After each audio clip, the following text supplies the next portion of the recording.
قلب سروره قد توالى بحبيب عم الأنام نوالا جل من شرف الوجود بنور قمر كون بهجة وجمالا قد ترقى في الحسن على مقام وتناهى في مجده وتعالى لا حوزت الغير فيما اجتنت بشرا كاملا يزيغ الضلال صلى الله عليه وهو من فوق علم ما قدرت رفعة في شؤونه وكمالا فسبحان الذي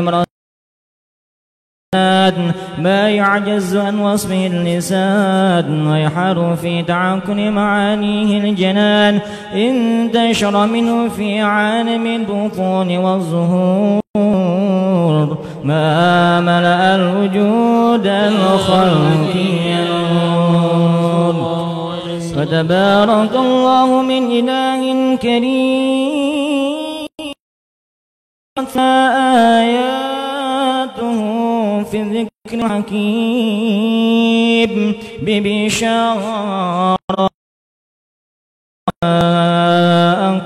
رسول من أنفسكم عزيز عليه ما عنتم حريص عليكم بالمؤمنين رؤوف فمن فاجأت هذه الإشارة وتلقاها بقلب سليم فقد هدي إلى صراط مستقيم اللهم صل وسلم أشرف الصلاة وتسليم على سيدنا ونبينا محمد الرؤوف الرحيم اللهم صل وسلم وبارك وعلى آله يا ذاكرين النبي بصدام بذكر الحبيب حبيب يا ربي الرحمن أقرب قريب يا ذاكرين النبي بصدام بذكر الحبيب حبيب يا ربي الرحمن أقرب قريب يا ذاكرين النبي بصدام بذكر الحبيب حبيب يا ربي الرحمن أقرب قريب يا ذاكرين النبي بصدام بذكر الحبيب حبيب يا ربي الرحمن ولي وحبيبي قدر هدى المولى وسيع الرحيم له الوجهات في يومي اللقاء العصيب حبيبي قدر لدى المولى وسيع الرحيم له الوجهات في يومي لقاء العصيب يا ذاكرين النبي مصدام حبيب حبيب ربي الرحمن أقرب قريب يا ذاكرين النبي مصدام بذكر الحبيب حبيب ربي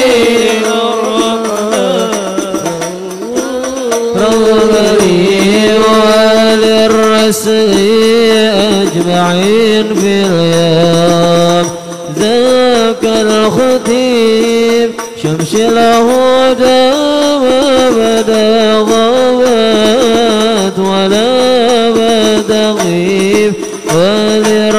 الرسل أجمعين في اليوم ذاك الختيم شمس الهدى ما بدا غابت ولا بد غيب يا ذاكرين النبي والدار في ذكر الحبيب قريب ربي الرحمن أغرب قريب يا ذاكرين النبي والدار في ذكر الحبيب حبيب ربي الرحمن أغرب قريب عليه صلى إليه ما سجى عند الهيب يا ذاكرين النبي مرباكم أمسى خسيب عليه صلى إلهي ما سجى عند الهيب يا ذاكرين النبي مرباكم أمسى خسيب يا ذاكرين النبي مذكور في ذكر الحبيب حبيب ربي الرحمن أغرب قريب يا ذاكرين النبي مذكور في ذكر الحبيب حبيب ربي الرحمن أغرب قريب اللهم صل وسلم وبارك عليه وعلى آله اللهم صل وسلم وبارك عليه وعلى آله ومنذ عليك بهذه ذرة المقمورة والجوارة المصونة والكون كله يسبئ ويمسي في سرور وابتهاج بقرب ذور شرك هذا الصراط والعيون تشوفة إلى بروز متشوقة إلى التقاط جواهر كنوز وكل دابة لقريش نطقت بفصيح العبارة معلنة بكمال البشارة وما من حامل حملا في ذلك العام إلا أتى في حملها بغلام من بركات وسعادة هذا الإمام ولم تزل الأرض والسماوات متغمقة مثل الفرح بملاقات أشرف البريات وبرزه من عالم الخفاء إلى عالم الظهور بعد تنقله في البطون والظهور وأظهر الله في الوجود بدل التكريم وبسط في العالم الكبير ما إلى تشريف والتعظيم ببروز هذا البشر الكريم اللهم صل وسلم أشرف الصلاة والتسليم على سيدنا ونبينا محمد الرؤوف الرحيم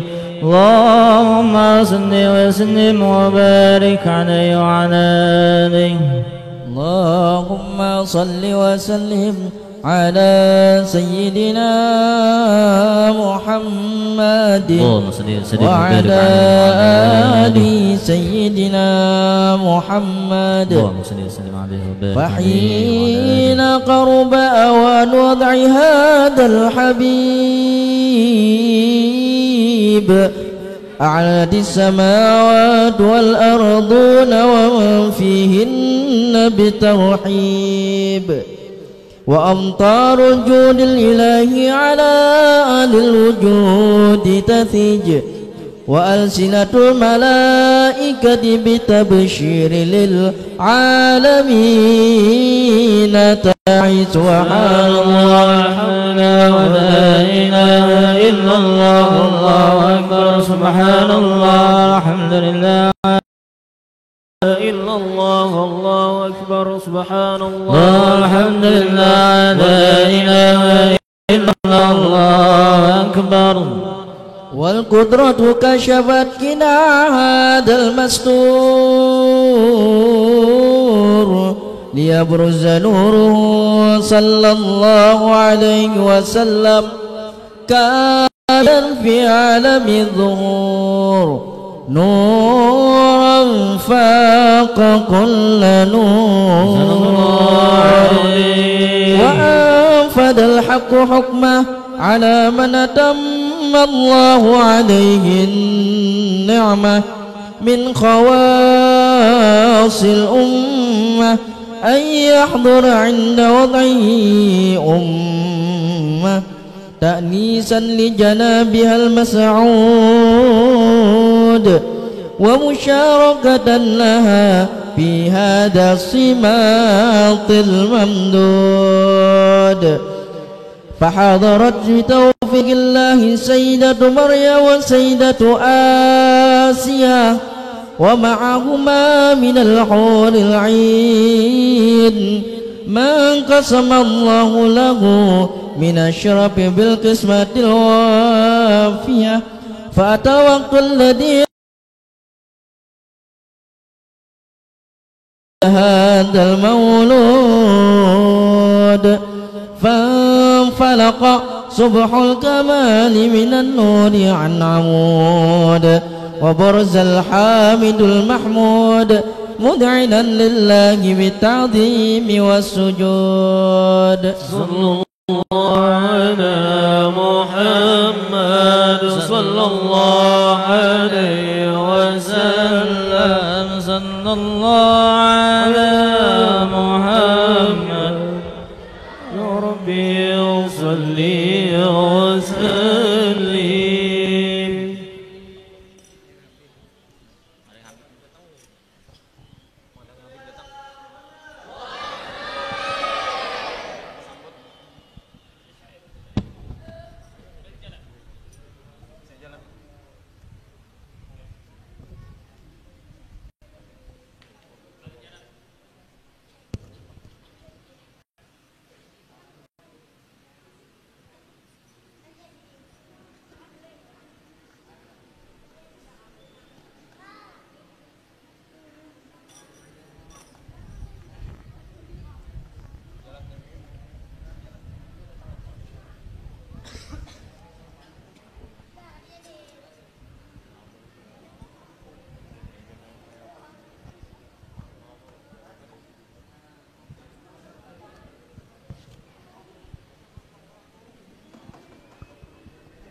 Menunggu Habib datang jadi berduduk dulu.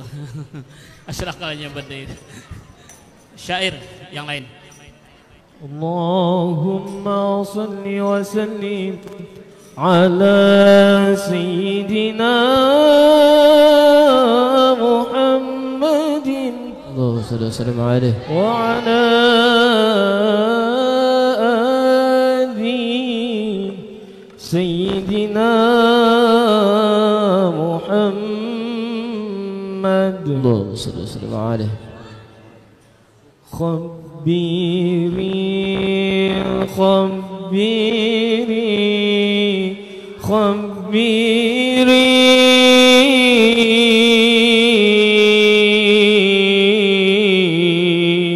يا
اللهم صل وسلم وبارك عليه وعلى آله.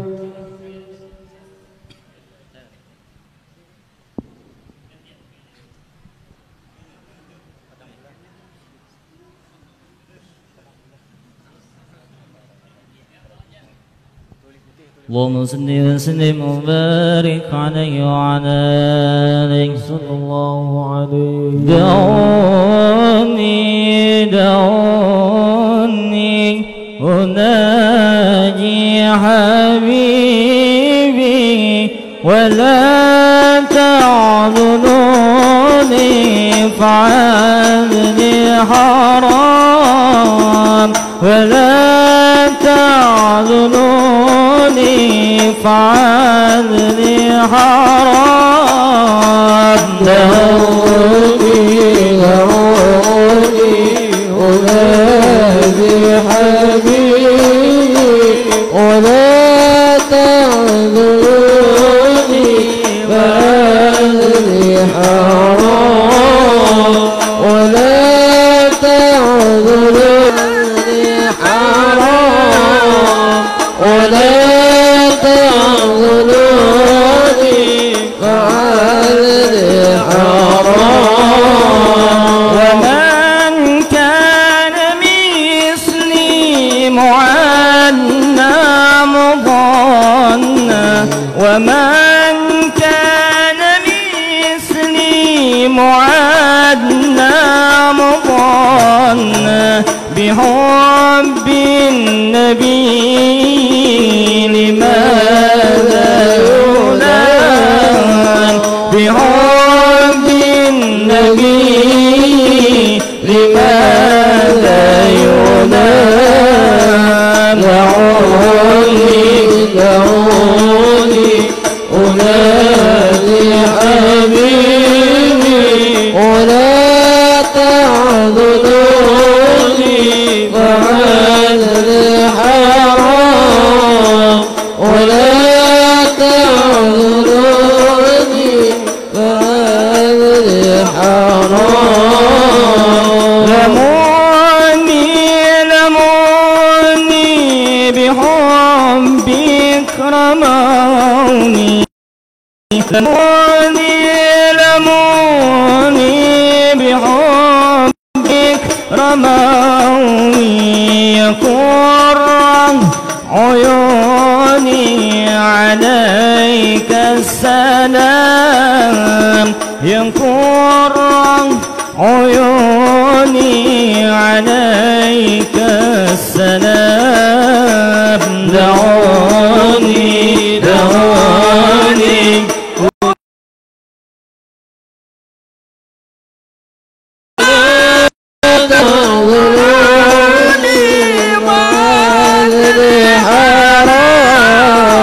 ولا تعذلوني فعلني حرام. حسبي يا سندي أنت بعد الله معتمدي فبدنياي وآخرتي يا رسول الله خذ بيدي يا إمام الرسل يا سندي أنت بعد الله معتمدي فبدنياي وآخرتي يا رسول الله قسما بالنجم حين هوى ما المعافى والسكيم سوى واقلع الكونين عنك سوى حب مولى العرب والعجم يا إمام الرسل يا سندي بعد الله معتمدي فبدنياي وآخرتي الله يا رسول الله خذ بيدي ما رأت عين وليس براء مثل طه في الورى بشرا خير من فوق الثرى طاهر الأنفاك وشياب يا إمام الرسل يا سندي الله أنت بعد الله معتمدي فبدنياي وآخرتي يا رسول الله خذ بيدي يا رسول الله يا نبي لك شفاعة وهذا المطلب يا نبي يا رسول الله يا نبي لك شفاعة وهذا المطلب يا نبي يا رسول الله يا نبي لك شفاعة وهذا المطلب يا نبي يا رسول الله يا نبي لك شفاعة وهذا مطلبي صلى الله على محمد صلى الله على محمد صلى الله عليه وسلم صلى الله على محمد يا ربي صل وسلم اللهم صل على سيدنا محمد اللهم صل على رسولك سيدنا محمد اللهم صل على رسولك سيدنا وحبيبنا وشفيعنا وذخرنا بركتنا ومولانا محمد اللهم صل وسلم وبارك عليه مرحبا يا مرحبا مرحبا يا نور عيني مرحبا يا مرحبا مرحبا جد الحسين مرحبا يا مرحبا طلع البدر علينا من ثنيات الوداع وجب الشوق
الصالحات مرحبا بجميع الصالحات مرحبا مرحبا مرحبا يا نور عيني مرحبا جد الحسين مرحبا جد الحسين مرحبا في فرحنا جميعا ومعنا سيئاتي مرحبا ومعنا سيئاتي مرحبا مرحبا مرحبا يا نور عيني مرحبا جد الحسين مرحبا جد الحسين مرحبا صلى الله على محمد صلى الله عليه وسلم صلى الله على محمد يا ربي صلي وسلم يا نبي سلام عليك يا رسول سلام عليك يا حبيب سلام عليك صلوات الله عليك اللهم صل وسلم وبارك عليه وعلى آله يا أهل بيت النبي يا أهل الصفا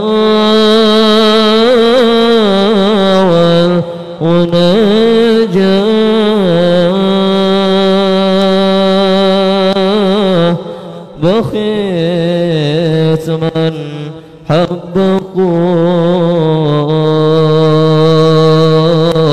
حبكم يظفر بما قد تمنى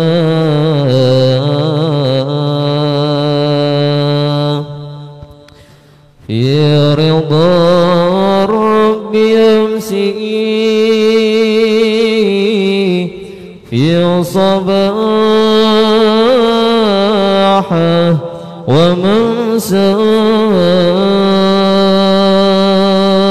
ومساه بيحصل وطالبه وما كان يرجى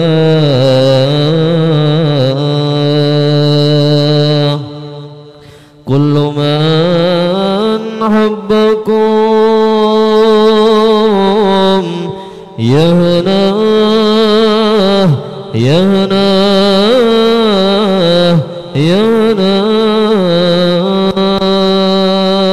يهناه بالشفاعة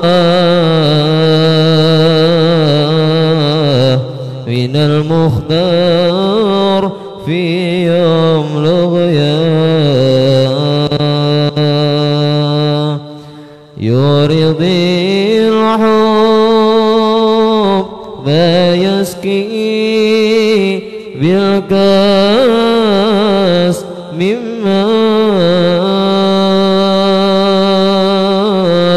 حب صافي مصفى دائم الوكف محلاه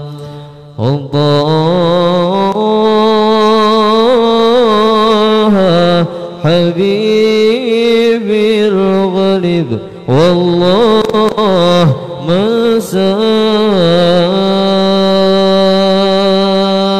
ساه سيدي الرسول مقبول الدعاء عند مولاه سيدي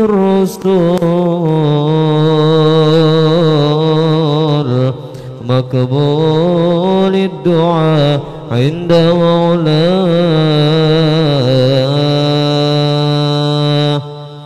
وليصلوا على من حبه الله وسماه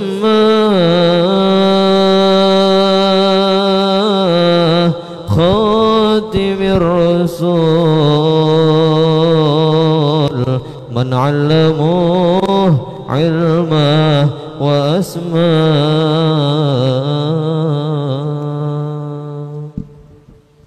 اللهم صل وسلم وبارك عليه وعلى آله.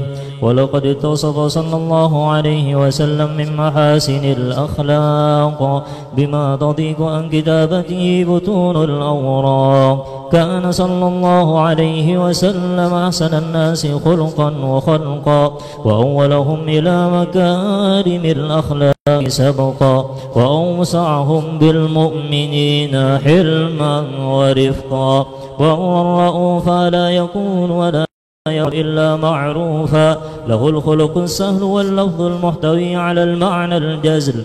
إذا دعاه المسكين أجابه إجابة معجلة. وهو الأب الشفيق الرحيم باليتيم والأرملة. وله مع سهولة أخلاقه الهيبة القوية التي ترتعد منها فرائس الأقوياء من البرية. ومن نشر طيبه تعطرت الطرق والمنازل. وبعرف ذكره تطيبت المجالس والمحافل. فهو صلى الله عليه وسلم جامع صفات الكمالية والمنفرد في خلقه وخلقه بأشرف خصوصية. فما من خلق في البرية محمود إلا وهو متلقى عن زين الوجود. أجملت بوصف الحبيب وشانه وله العلا في مجده ومكانه. أوصاف عز قد تعالى مجدها أخذت على نجمسها بعنانه. وقد انبسط القلب في تدوين ما أفاده العلم من وقاع مولد النبي الكريم وحكاية ما أكرم الله به هذا العبد المقرب من التكريم والتعظيم والخلق العظيم. فحسن مني أن أمسك عنة الأقلام في هذا المقام وأقرأ السلام على سيد الأنام. السلام عليك أيها النبي ورحمة الله وبركاته. السلام عليك أيها النبي ورحمة الله وبركاته. السلام عليك أيها النبي ورحمة الله وبركاته. وبذلك يحسن الختم كما يحسن التقديم فعليه أفضل الصلاة والتسليم. اللهم صل وسلم أشرف الصلاة وتسليم على سيدنا ونبينا محمد الرؤوف الرحيم. اللهم صل وسلم وبارك عليه وعلى آله. اللهم صل وسلم وبارك عليه وعلى آله. ولما نظم الفكر من دراري الأوصاف المحمدية عقودا توجهت إلى الله متوسلا بسيدي وحبيبي محمد صلى الله عليه وسلم أن يجعل سعي فيه مشكورا وفعلي فيه محمودا وأن يكتب عملي في الأعمال المقبولة وتوجهي في التوجهات الخالصة والصلات الموصولة. اللهم يا من إليه تتوجه الآمال فتعود ظافرا وعلى باب عزتي تحط الرحال فتغشاها منه الفيوضات الغامرة نتوجه إليك بأشرف الوسائل لديك سيد المرسلين عبدك الصادق الأمين سيدنا محمد الذي عمت رسالته العالمين أن تصلي وتسلم على تلك الذات الكاملة مستودع أمانتك وحفيظ سرك وحامل راية دعوتك الشاملة الأب الأكبر المحبوب لك والمخصص بالشرف الأفخر في كل موطن من مواطن القرب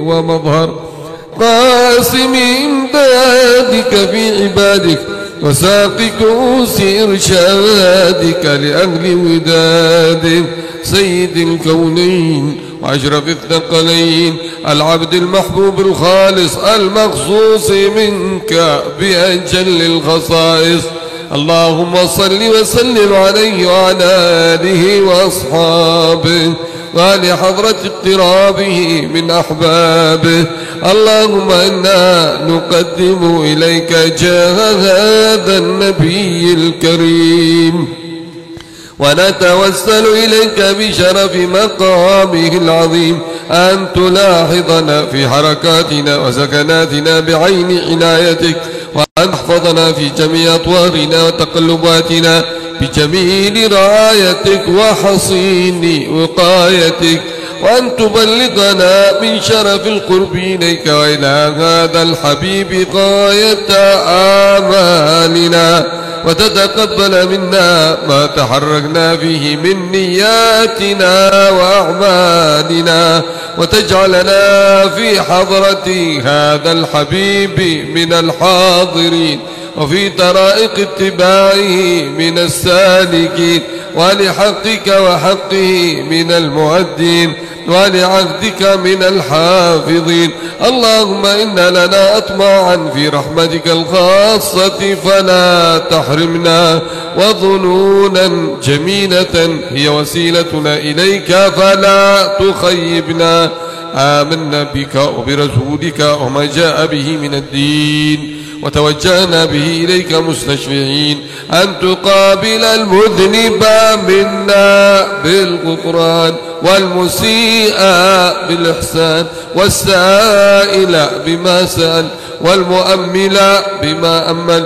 وأن تجعلنا ممن نصر هذا الحبيب ووازره ووالاه وظاهره وعم ببركته وشريف وجهته أولادنا ووالدينا وأهل قطرنا ووادينا وجميع المسلمين والمسلمات والمؤمنين والمؤمنات في جميع الجهات وعدم راية الدين القويم في جميع الأقطار منشورة ومعالم الإسلام والإيمان بأهلها معمورة معنى وصورة واكشف اللهم كربة المكروبين واكشف اللهم كربة المكروبين واكشف اللهم كربة المكروبين واقض دين المدينين واغفر للمذنبين وتقبل توبة التائبين وانشر رحمتك على عبادك المؤمنين أجمعين واكفي شر المعتدين والظالمين وابسط العدل بولاد الحق في جميع النواحي والأقطار وأيدهم بتأييد من عندك ونصر على المعاندين من المنافقين والكفار واجعلنا يا ربي في الحصن الحصين من جميع البلايا واجعلنا يا ربي في الحصن الحصين من جميع البلايا واجعلنا يا ربي في الحصن الحصين من جميع البلايا وفي الحرز المكين من الذنوب والخطايا وأدمنا في العمل بطاعتك والصدق في خدمتك قائمين وإذا توفيتنا فتوفنا مسلمين مؤمنين واختم لنا منك بخير أجمعين وصل وسلم على هذا الحبيب المحبوب للأجسام والأرواح والقلوب وعلى آله وصحبه ومن إليه منسوب. آخر دعوانا أن الحمد لله رب العالمين بسر أسرار الفاتحة.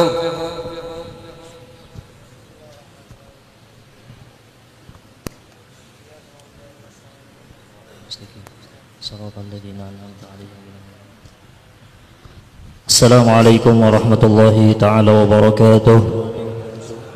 Alhamdulillah wassalatu ala rasulillah la nabiyya ba'dah, amma ba'd. Yang kita hormati dan kita muliakan Al-Habib Murtada bin Abi Bakar Al-Musin bin Tahir wa Syekhina Al-Habib Ibrahim bin Abdul Hamid As-Saggaf wa seluruh para habaib dan para alim ulama yang mudah-mudahan dimuliakan oleh Allah dan dijauh oleh Allah zahir dan batin insyaallah. Pada malam hari ini alhamdulillah kita kedatangan tamu, yaitu yang pertama Al-Habib Murtada, yang kedua yaitu Al-Habib Ibrahim As-Saggaf. Mudah-mudahan dengan adanya ulama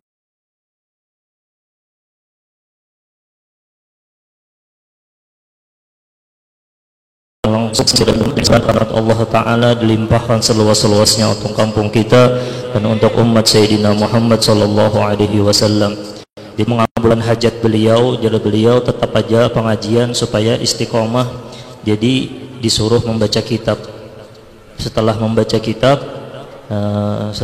kitab kita mendengarkan tausiah daripada beliau yang akan diterjemahkan oleh Syekhina Al-Habib Ibrahim bin Abdul Hamid As-Saggaf.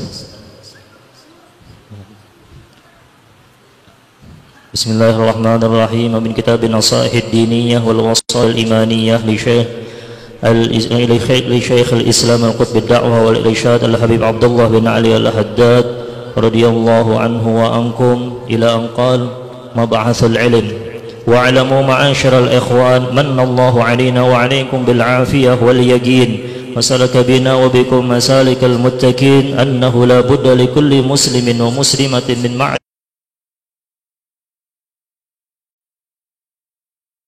معرفة العلم ولا رخصة لأحد من المسلمين في تركه أبدا، أعني العلم الذي لا يصح الإيمان والإسلام بدون معرفته، وجملته العلم بالله ورسوله واليوم الآخر، والعلم بما أوجب الله فعله من الفرائض وبما أوجب تركه من المحارم.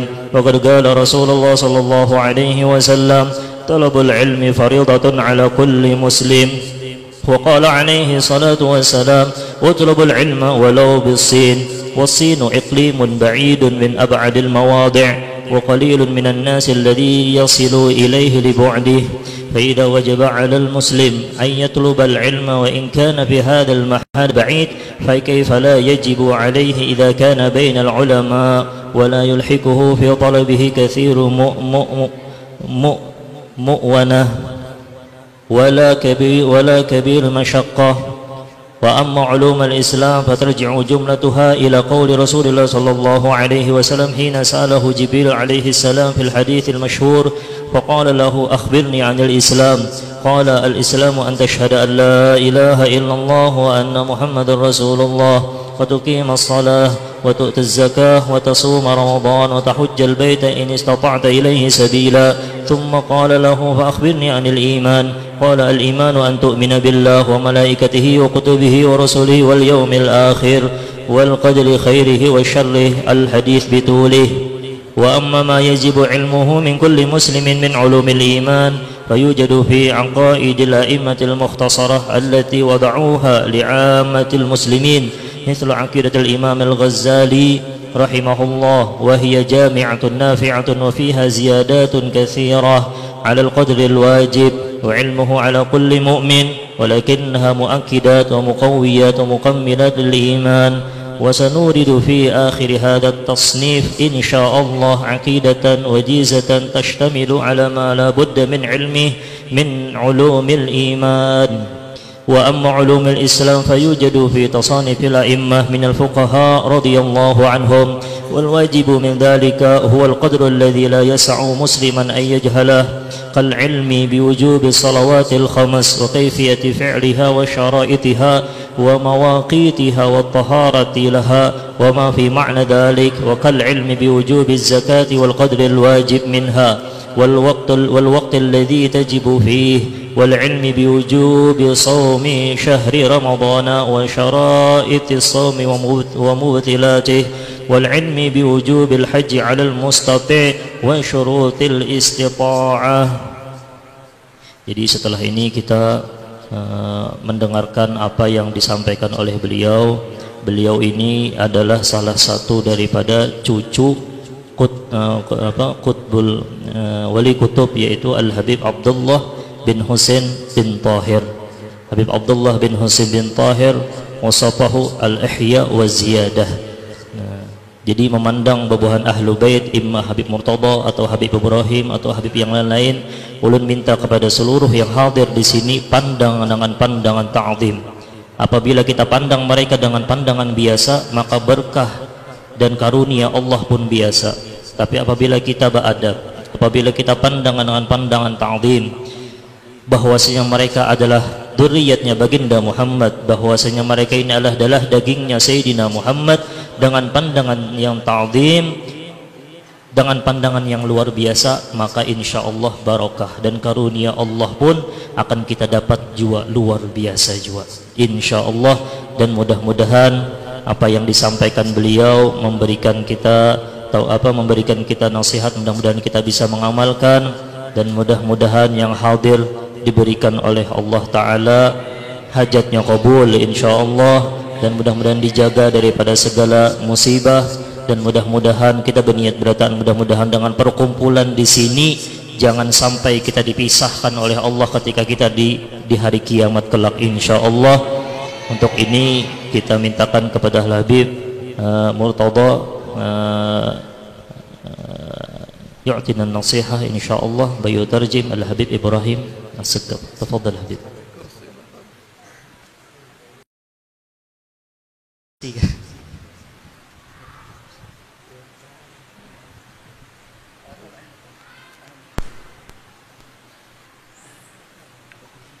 احنا ننزل او نحن ننزل.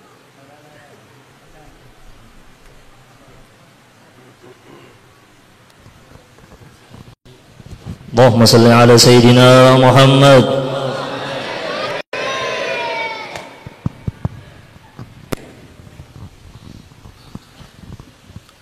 الحمد لله يا ربنا لك الحمد كما ينبغي لجلال وجهك. Segala puji bagi Allah, wahai Tuhan kami, sebagaimana mestinya sesuai dengan keagungan kemuliaan-Mu wa 'azimi sultanik, dan keagungan kerajaan-Mu. Subhanak, Maha suci-Mu, la nuhsi thana'an 'alaik. Kami tidak dapat menghitung puji-pujian Anta kama athnaita 'ala nafsik, sebagaimana Engkau memuji Zat-Mu. lakal hamdu hatta tarda, Maka segala puji bagimu sehingga Engkau ridha. lakal hamdu idza radiyat, Segala puji bagi Allah, lakal hamdu ba'da ridha. maka segala puji bagimu setelah ridha. Salli wa sallim wa barik wa karrim ala sayyidina maulana Muhammad.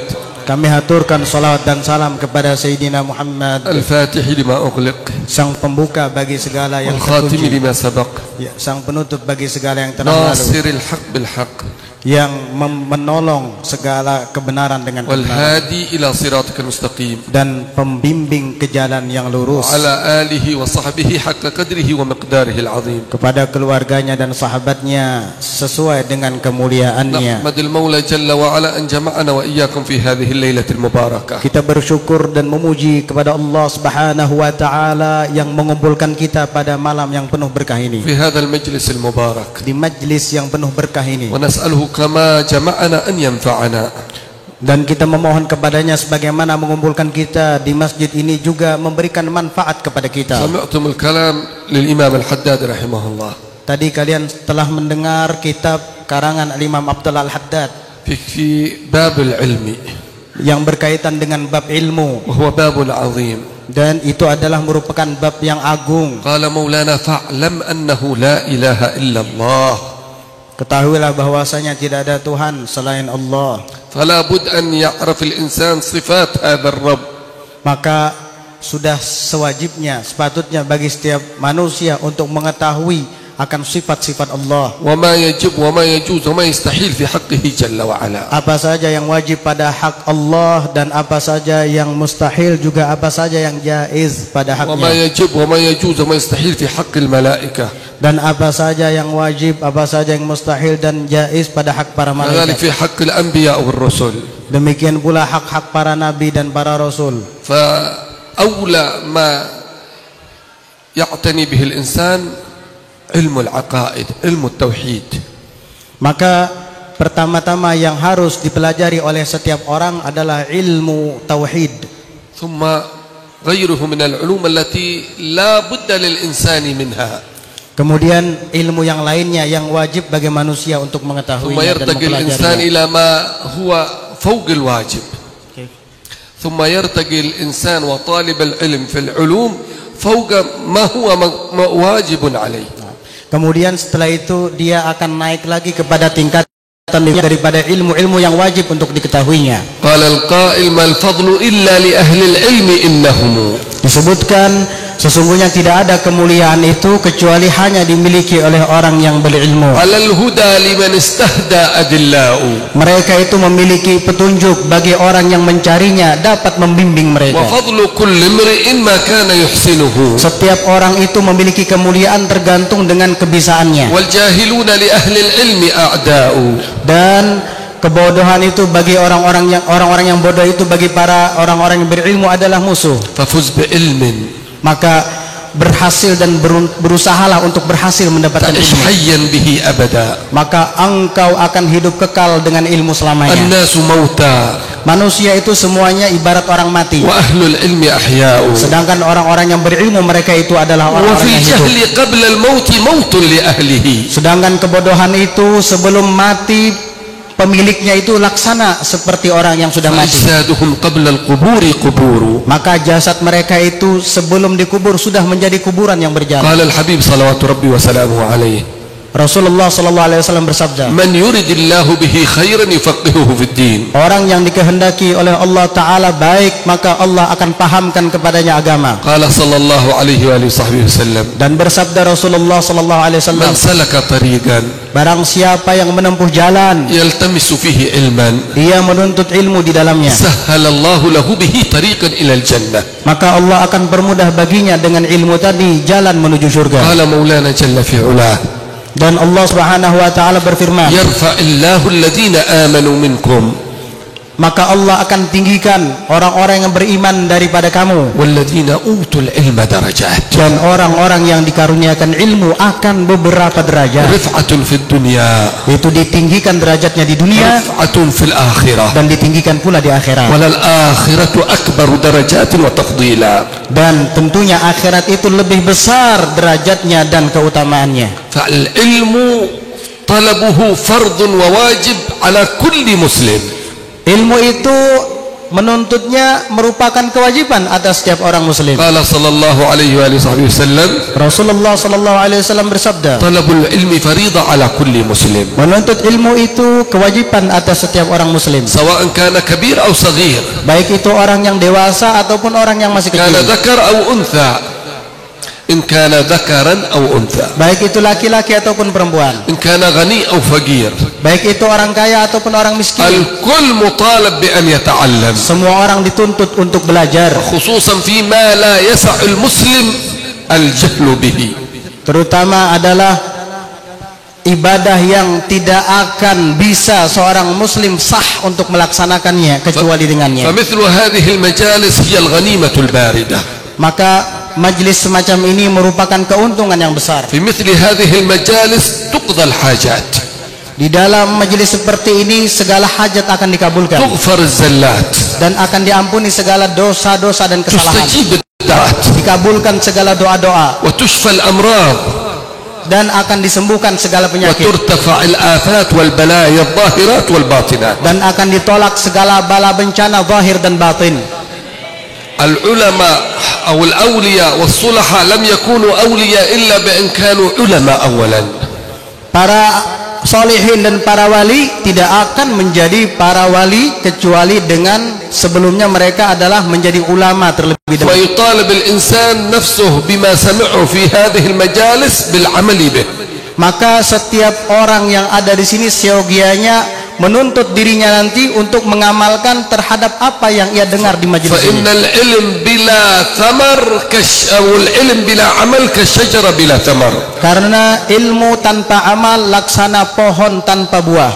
ألا وإن من العمل بالعلم التواضع لله والتواضع لعباد الله. Dan di antara mengamalkan bentuk wujud mengamalkan ilmu adalah tawadhu, merendah diri di hadapan Allah dan merendah diri di hadapan hamba-hamba Allah. فإن نرى الأشجار المثمرة كلما ازداد الثمرة كلما ازداد دنوها من الأرض.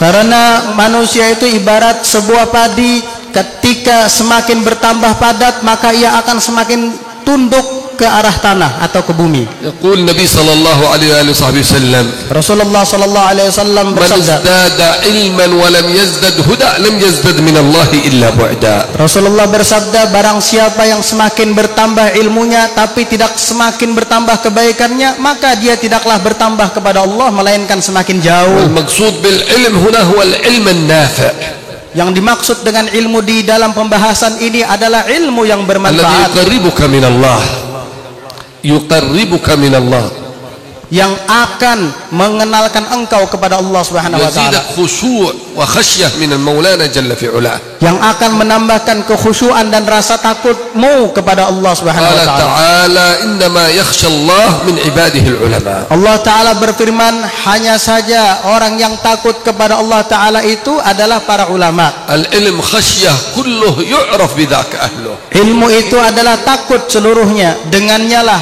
orang-orang berilmu itu dikenal. العلم بالأعمال يزكو وبالأحوال وليس بالجدال وليس بالأقوال وكثرة الجدال. Ilmu itu akan terus berkembang dan bersih dengan diamalkan dan dipraktekkan, bukan dengan banyak berdebat atau banyak bicara. قال صلى الله عليه وآله وسلم Rasulullah sallallahu alaihi wasallam bersabda, إنما بعثت معلما.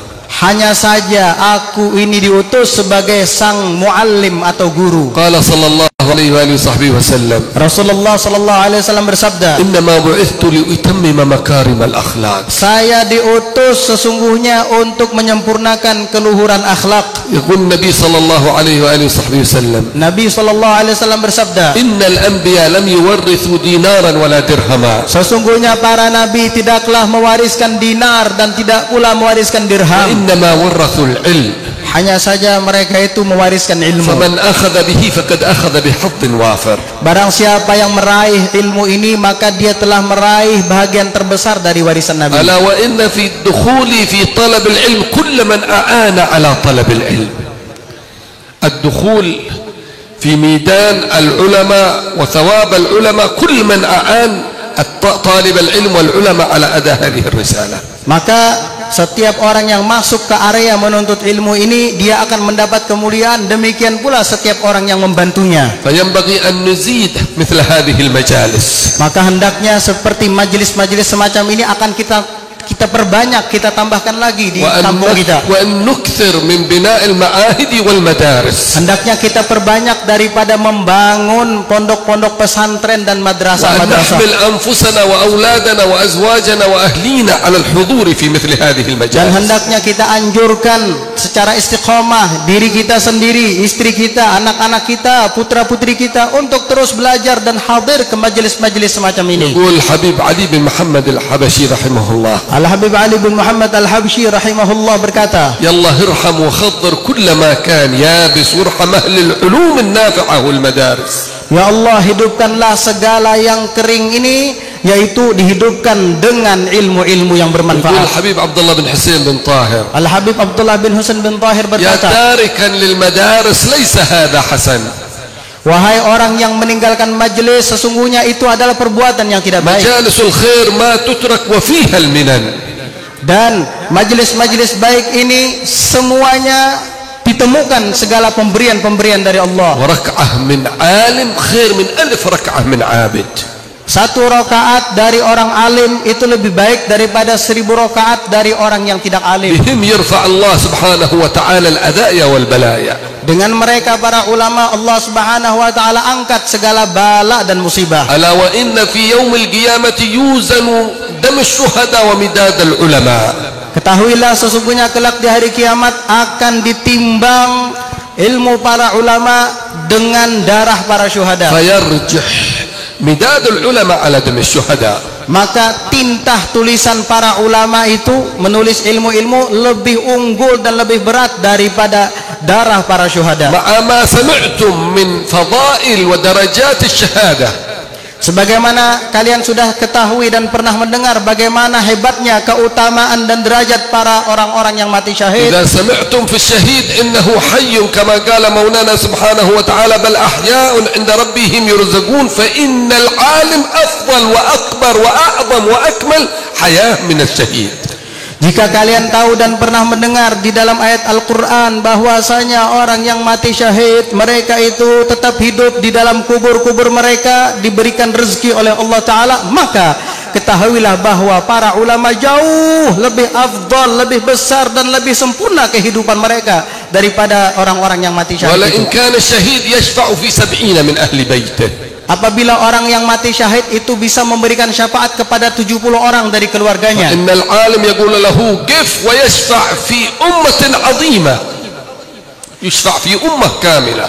Sedangkan orang alim ketika meninggal dunia diberi wewenang untuk memberikan syafaat kepada seluruh umat. ثم لا يعرف ولا يعلم قدر الدرجات العلماء إلا مولانا جل في علا. Tidak ada yang mengetahui kadar keutamaan para ulama kecuali Tuhan mereka Allah Subhanahu wa لذلك taala. قال يرفع الله الذين آمنوا منكم والذين أوتوا العلم درجات. Oleh karena itu Allah Ta'ala berfirman, Allah akan tinggikan orang-orang yang beriman di antara kamu dan orang-orang yang dikaruniakan kepada mereka ilmu akan beberapa ولم derajat. يحصرها بعدد جل وعلا. Dan Allah Subhanahu wa taala tidak menyebutkan atau menghimpunkan atau membatasi jumlah derajatnya. جعلها مبهمة لأنه لا يعلمها إلا هو سبحانه وتعالى. Sengaja Allah Ta'ala jadikan samar kadar derajatnya itu karena tidak ada yang mengetahuinya kecuali Allah Subhanahu wa وما ta'ala. بين الدرجة والدرجة الأخرى ما لا يعلم مداه إلا مولانا جل وعلا.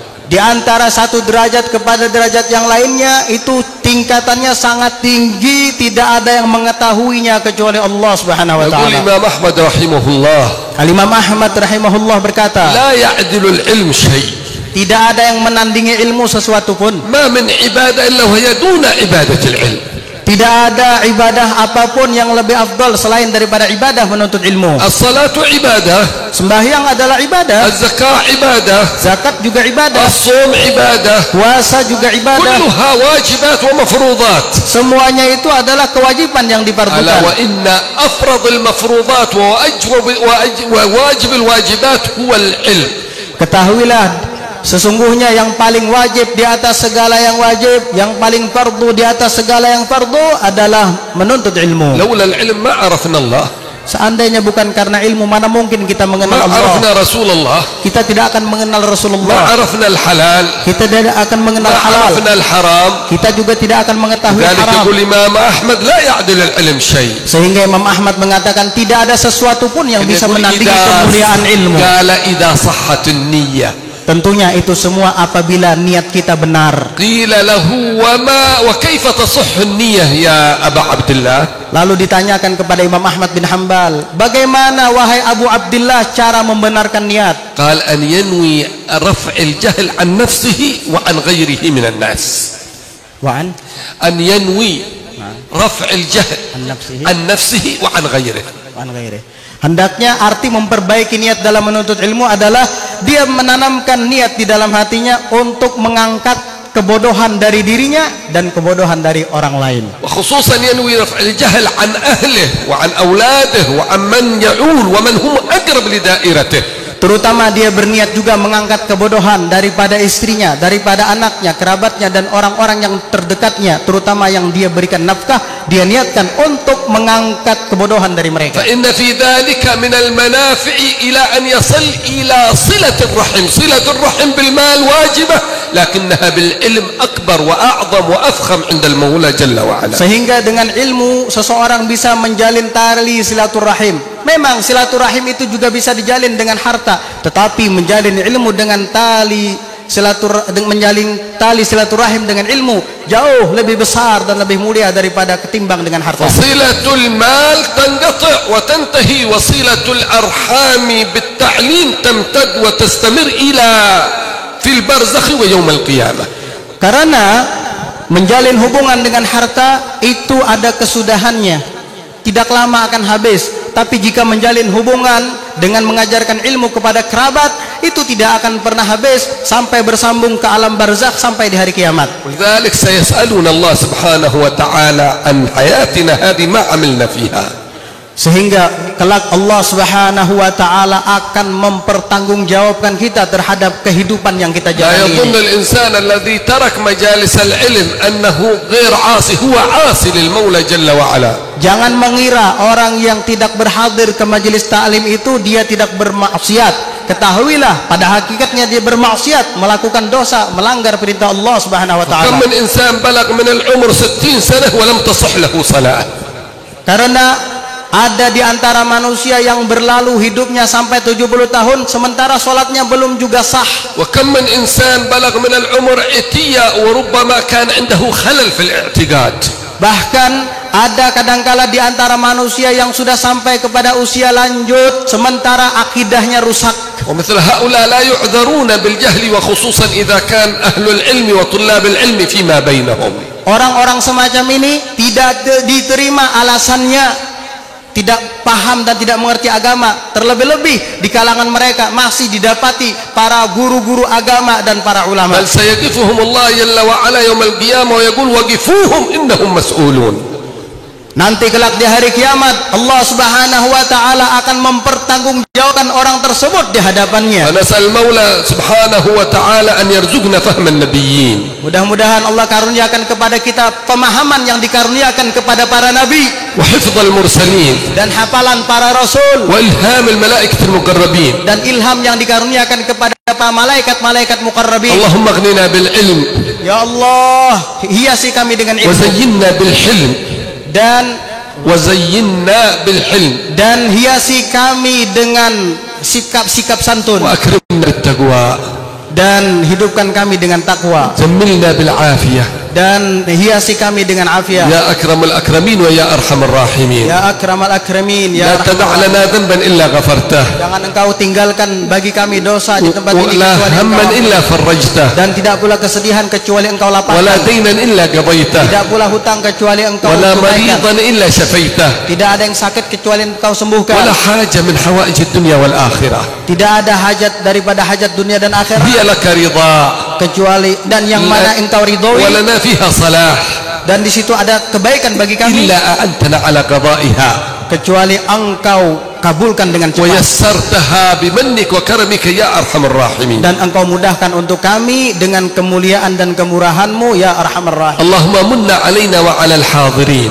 Ya Allah, bantulah kami dan pandangi kami dan seluruh yang hadir. Bi rahmah tanzil ala hadzal majlis ya akramal akramin, agar kelak dapat berkumpul dengan semulia-mulia Nabi. Binadrah min nadaratik ya akramul akramin, ya akramal akramin. Ala yallah binadrah min al-ain ar-rahimah tudawi kull ma bi min amradin sagima. Ya Allah, karuniakan kepada kami pandangan khusus darimu sehingga engkau sembuhkan daripada kami segala penyakit-penyakit yang melanda. Nadrah tuzilul ana, yaitu pandangan yang dapat menghilangkan segala penderitaan. Anna wa tudnil muna, daripada kami dan akan mendekatkan kepada cita-cita kami. Minna wa kullil hana, dari kami dan berikan kepada kami segala kekuasaan. Fi kulli hin, dikaruniakan kepada kami di setiap saat. Rabbihna syakirin, ya Allah, hidupkan kami dalam keadaan bersyukur. Tawaffana muslimin, matikan kami dalam keadaan muslim. Nub'ats minal aminin, kelak dibangkitkan termasuk orang-orang yang aman. Fi zumratis sabiqin, di kelompok orang-orang terdahulu. Bijah طه الرسول dengan berkat kemuliaan Thahar Rasul, جد ربنا بالقبول karuniakan kepada kami qabul, وهب لنا كل سول dan karuniakan kepada kami segala permohonan. رب استجب لي أمين Ya Allah, kabulkan doa kami, amin. عطاك ربي جزيل Pemberianmu sangat besar, وكل فعلك جميل segala perbuatanmu indah, وفيك ملنا طويل dan kepadamu sangat فجد panjang على angan-angan. الطامعين Maka berikanlah pemberianmu kepada orang-orang yang tamak mengharapkan ridhomu. يا رب ضاق الخناق Ya Allah, rasa sempit hidup من kami فعل ما لا يطاق daripada perbuatan yang tidak sanggup. فمنون بفك الغلاق Maka berikan kepada kami untuk dapat melepaskan segala belenggu ini, لمن بذنبه رهين terutama bagi orang yang tergadaikan dengan dosanya. واغفر لكل الذنوب Ya Allah, ampuni segala dosa-dosa, واستر لكل العيوب tutup segala keaiban, واكشف لكل الكروب angkat segala kesedihan, واكفي أذى dan المؤذيين tolak segala gangguan orang-orang yang mengganggu. واختم بأحسن ختام Ya Allah, sudahilah hidup kami dengan sebaik-baik إذا kesudahan. دنا الانصرام Ketika ajal sudah dekat, وحان حين الحمام ketika saat-saat kematian sudah datang, وساد رشح الجبين dan tulang belulang atau tulang dahi kami sudah mulai rapuh. فنسأله جل وعلا أن يدخلنا وإياكم جميعا في بركة الصالحين وأن لا يخلفنا عن موائبهم وأن يلحقنا بهم في خير ولطف وعافية. اللهم لا يا أكرم الأكرمين يا أرحم الراحمين لا تخرج أحد منا ومن هذا المجلس إلا بذنوب مغفورة وصلاح في المعنى والصورة. اللهم يا من وفق أهل الخير للخير وأعانوا عليه وفقنا اللهم للخير وأعنا عليه. خذ بنواسينا لما تحبه وترضاه فإنه لا حول لنا ولا قوة إلا بك لا منجا ولا ملجا منك إلا إليك. اللهم إنا عبيدك أبناء عبيدك أبناء إمائك نواصينا بيدك ماض فينا حكمك عدل فينا قضاءك نسألك بكل اسم هو لك سميت به نفسك أو أنزلته في كتابك أو علمت أحدا من خلقك أو استأثرت به في علم الغيب عندك أن تجعل القرآن الكريم ربيع قلوبنا أن تجعل مجالسنا هذه حجة لنا لا حجة علينا. اللهم زدنا ولا تنقصنا. اللهم آت نفوسنا تقواها وزكها أنت خير من زكاها أنت وليها ومولاها. يا أكرم الأكرمين نسألك من خير ما سألك منه عبدك ونبيك محمد صلى الله عليه وآله وسلم وعبادك الصالحون ونستعيذك من شر ما استعاذك منه عبدك ونبيك محمد صلى الله عليه وآله وسلم وعبادك الصالحون. نسألك الجنة وما قرب إليها من قول وعمل ونعوذ بك من النار وما قرب إليها من قول وعمل.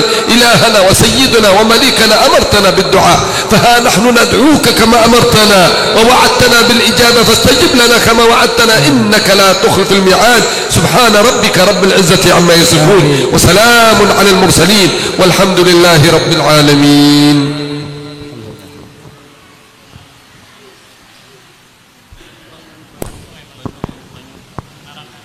إجازة يا حبيب للحاضرين الذي متصل سنده إلى جدكم الحبيب عبد الله بن حسين بن طاهر سلام الله يا سادة ولا إله إلا الله في كل مكان ويا أرحم الراحمين وغير ذلك في كتاب المجموع.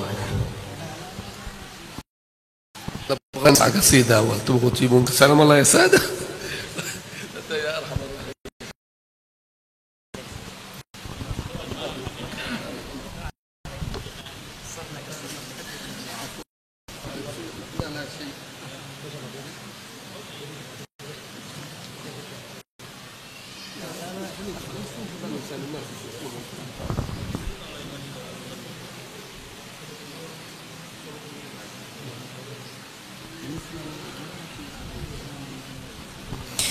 Jar Habib baca qasidahnya dulu jadi hendak mengambil ijazah. Kita baca Ya Arhamar Rahimin Ya Arhamar Rahimin Ya Arhamar Rahimin Farij 'alal muslimin Arhamar Rahimin Ya Arhamar باختصار حبيب باختصار ولا كله من فرج على المسلمين رب اسقنا غيث عام نافع مبارك دوام يدوم في كل عام على ممر السنين يا رحمن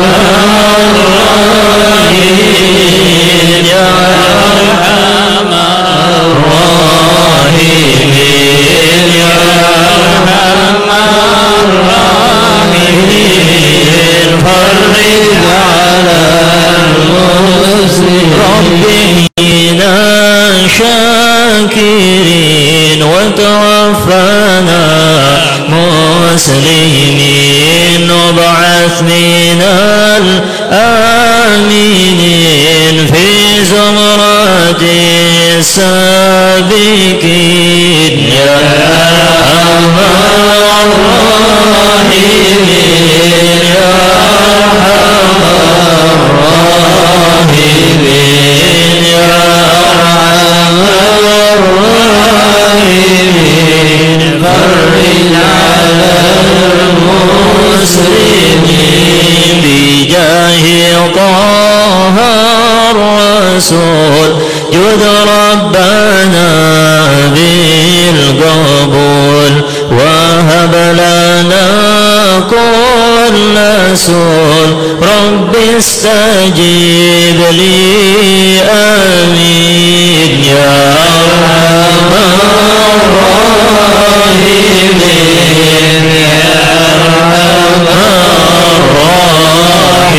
الراحمين يا أرحم الراحمين فرج على المسلمين أعطاك ربي جزيل وكل فعلك جميل وفيك مالنا طويل فاجد على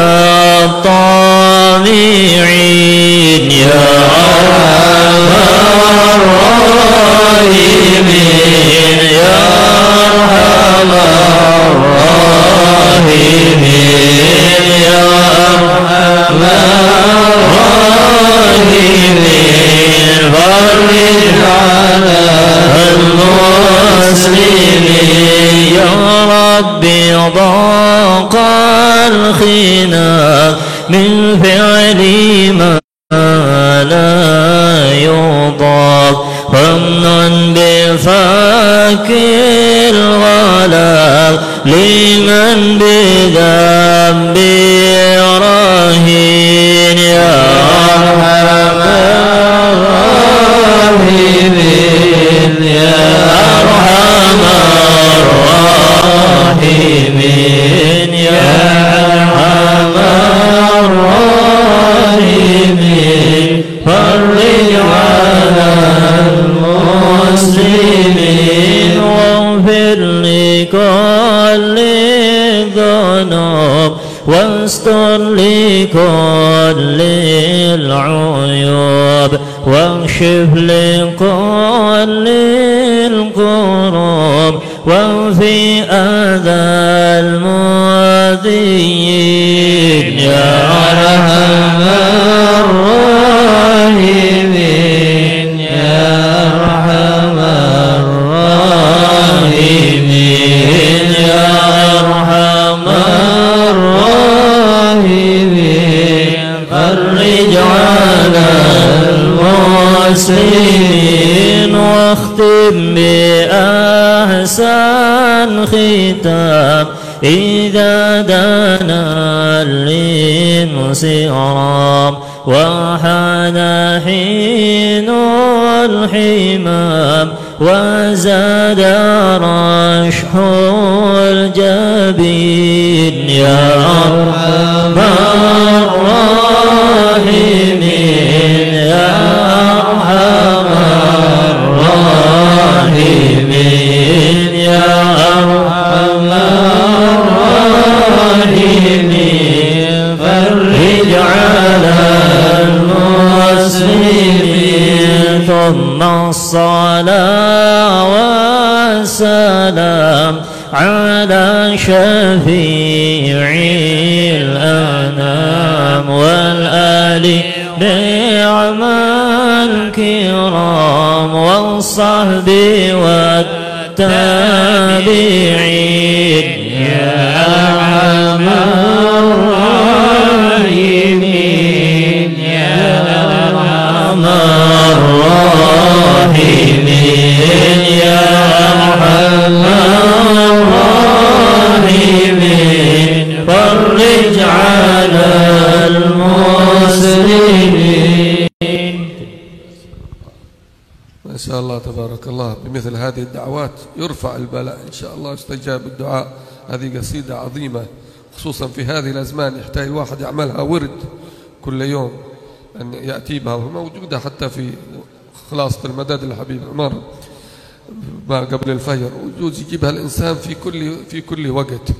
فما دام خمغة الإجازة منا فيها حافظوا عليها، فهي ورد عظيم وحرز مكين. Perkumpulan semacam ini dapat menolak bala dan akan dikabulkan segala doa-doa dan hajat kita. Kemudian saya menganjurkan kepada kalian agar terus menekuni untuk membaca Khulasatul Madad, yaitu kumpulan zikir-zikir dan wirid-wirid, agar selalu diamalkan pada setiap pagi dan petang hari, juga di malam hari, karena itu merupakan adalah al-hirzul makin, yaitu benteng yang kokoh untuk pertahanan kita. Bismillah wassalatu wassalamu ala sayyidina Rasulillah wa ala alihi wa sahbihi wa walah. إذا صحت للفقير الإجازة نجيزكم في هذه القصيدة، قصيدة يا أرحم الراحمين، وقصيدة سلام الله يا سادة من الرحمن يغشاكم عند زيارة مقابر ومشاهد الصالحين، قصيدة يا ربنا اعترفنا بأننا اقترفنا عند ختام المجالس، قصيدة يلا بها يلا بها يلا بحسن الخاتمة، وذكر الجلالة لا إله إلا الله الموجود في كل زمان إلى آخره، وفي الصلاة على الحبيب صلوات ربي وسلامه عليه. اللهم صل على سيدنا محمد وعلى آل سيدنا محمد صلاة عبد قلت حيلته ورسول الله وسيلته، وأنت لها يا إلهي ولكل كرب عظيم، ففرج ما أنا فيه بسر بسم الله الرحمن الرحيم، وجزناكم في ذلك. وهذا كله للحبيب عبد الله بن حسين الطاهر، وبالذات هذه الصيغة بالصلاة على الحبيب تفرج الكروب، مجربة لتفريج الكروب وقضاء الحوائج. قولوا جميعا قبلنا الإجازة. قبلت الإجازة. Jadi tadi beliau mengijazahkan kepada kita banyak di antara karya-karya datuk beliau Al-Habib Abdullah bin Husain Tahir, terutama tadi qasidah Ya Arhamar Rahimin, dan begitu pula qasidah Salamullah Ya Sadah Minar Rahmat Yaghsyakum, yang biasa dibaca khususnya ketika menziarahi kuburan para masyayikh, para ulama dan salihin. Itu dibaca, dan beliau juga mengijazahkan qasidah Ya Rabbana atarafna bi annana iktarafna untuk dibaca setiap kali selesai majelis ta'lim, dan juga mengijazahkan zikir kalimat tauhid la ilaha illallah al-mawjud fi kulli makan sampai akhir. Demikian pula beliau mengijazahkan kepada kita sighat salawat, insyaallah nanti akan ditulis oleh Ustadz Saifur Rahman. Nah, itu beliau ijazahkan kepada kita, dan tadi kita sudah menjawab dengan berbahasa Arab dengan kalimat qabiltul ijazah, yang artinya saya terima ijazah. Kalau saya terima ijazah. Masa Galu qabiltul ijazah. Galu qabiltul. Naam. Balla nukarrir bil lughat al-indonesiya برضو. Sebut, ucapkan sekali lagi, saya terima ijazah.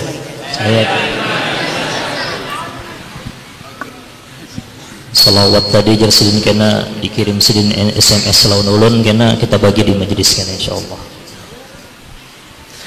Ya Rabbana tarabna bi annana tarabna wa annana asrabna ala laza ashrabna fatub alaina tawbatan silu kulla hawa wastir lana al-awrati wa amin ar-rawati waghfir li walidina rabbi wa mawludina wal ahli wal ikhwani wa sairil khillani wa kulli dhi mahabba aw jiratin aw sohbah wal muslimina آمين ربي اسمع فضلا وجودا منا لا باكتساب منا بالمصطفى الرسول نهضى بكل صلي بالمصطفى الرسول نهضى بكل صلي بالمصطفى الرسول نهضى بكل صلي صلى وسلم ربي عليه عد الحب وآله وصحبه عداد الشهب والحمد لله في البدء والتناهي.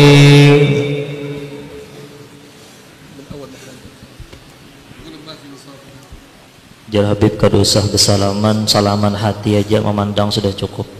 Ini banyu ada dibacakan doa sudah kena terserah aja itu panitia kena. Siapa yang hendak kena lawan panitia.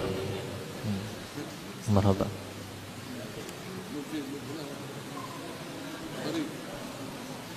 Tadir ada bayar rasukum.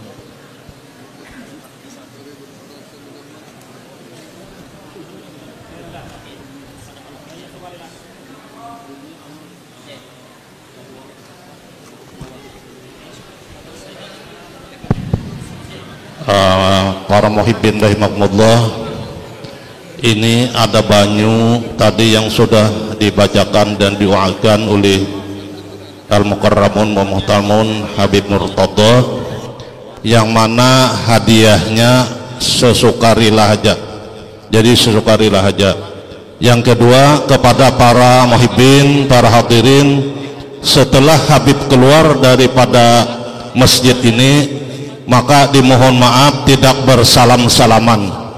Jadi cukup kita tidak mengurangi rasa hormat dan ta'zim kepada Habib, artinya tidak diperkenankan bersalam-salaman. Ya, jadi tidak diperkenankan bersalaman. Jadi hadiahnya sesukarila. Jadi keuangannya untuk kelancaran majelis al-fiqh.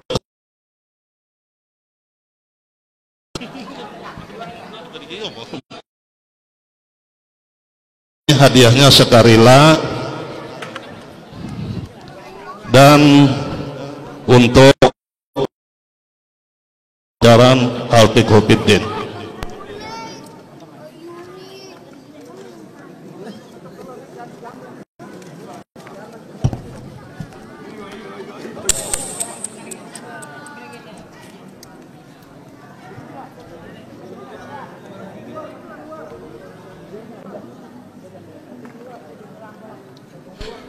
Untuk banyu, untuk airnya tadi di luar aja ditunggulah, di luar aja. Jadi kada barabut ke dalam ini, di luar lah. Nah sekarilah aja di luar. Nah jadi di luar. Jadi di luar aja lah. Kalau di sini basah itu nah. Banyunya banyak aja. Banyunya sekitar 4.000 botol, sisanya di toko. Jadi banyunya 4.000 botol, sisanya di toko.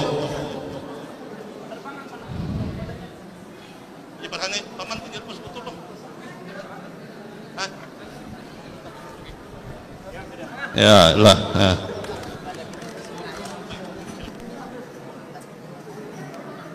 Satu, banyu penawar hati di luar aja kita, di luar. Insyaallah ada, ditunggu belanja ada, dia masih ada lagi, cuma sabar pian. Ya, sebagian ditutup ya kan, sambil ditutup. Hah? Ada banyu khusus aja tadi.